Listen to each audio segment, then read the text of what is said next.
Social media ద్వారా ఎంతో మంది తమ క్రియేటివిటీతో ప్రేక్షకుల ముందుకు డిఫరెంట్ కంటెంట్తో వచ్చేస్తుంటారు. అలా తన భాష యాసతో ప్రేక్షకుల మనసు దోచుకున్న వారిలో కమెడియన్ మహేష్ విట్టా కూడా ఒకరు. ఈయన తన టాలెంట్తో యూట్యూబ్లో సెన్సేషన్ క్రియేట్ చేశారు. అలా మూవీలలో ఛాన్స్ రావడంతో ఒక్కసారిగా పాపులర్ అయ్యారు. టాలీవుడ్ కమెడియన్గా అనాది కాలంలోనే మంచి గుర్తింపు తెచ్చుకున్న నటుడు మహేష్ విట్టా. రీసెంట్గా మహేష్ విట్టా ఓ ఇంటివాడయ్యాడు. తన ప్రియురాలు శ్రావణి రెడ్డితో 7 అడుగులు వేశాడు. ఆ తర్వాత 1-2 సినిమాలతో ప్రేక్షకుల ముందుకు వచ్చాడు.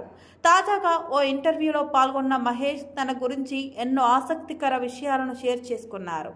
ప్రస్తుతం ఆ ఆడియో సోషల్ మీడియాలో వైరల్గా మారింది. అందులో తన లైఫ్లో చేసిన అతిపెద్ద మిస్టేక్ గురించి వివరించారు. ఆయన ఏం చేశాడో ఏం చెప్పాడో చూద్దాం. Telugu top reality show Bigg Boss 3 reality షోలో పాల్గొన్న మహేష్ విట్టా మంచి పాపులారిటీ దక్కించుకున్నాడు. హౌస్లో ఉన్నప్పుడే మహేష్ తన లవ్ స్టోరీ గురించి రివీల్ చేశాడు. అయితే ప్రియురాలి వివరాలు మాత్రం వెల్లడించలేదు. సుమారు 5 ఏళ్లుగా శ్రావణి రెడ్డిని ప్రేమిస్తున్నట్టు చెప్పుకొచ్చాడు. మొత్తానికి అనేక పాటలు పడి ప్రేమలో పడి పెళ్లి చేసుకున్నాడు. తన భార్యతో హాయిగా కాపురం చేస్తున్నాడు.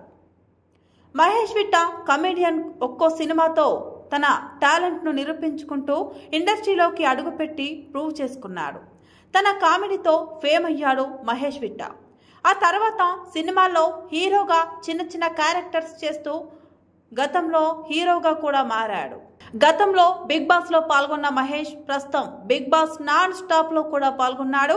ఈయన ఇటీవల ఓ యూట్యూబ్ ఛానల్కి ఇంటర్వ్యూ ఇచ్చాడు మహేష్ విట్టా. ఈ ఇంటర్వ్యూలో బిగ్ బాస్తో పాటు తన పెళ్లి గురించి కూడా మాట్లాడాడు. అలాగే జీవితంలో కోలుకోలేని షాక్ తగిలిందని ఒక బాంబ్ పేల్చేశారు.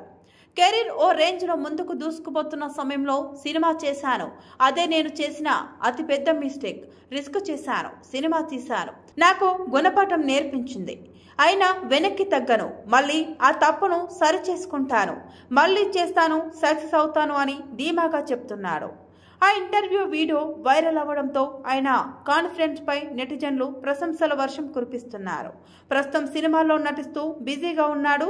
ఆ సినిమాలు ఏంటో త్వరలోనే తెలిసే అవకాశం ఉంది.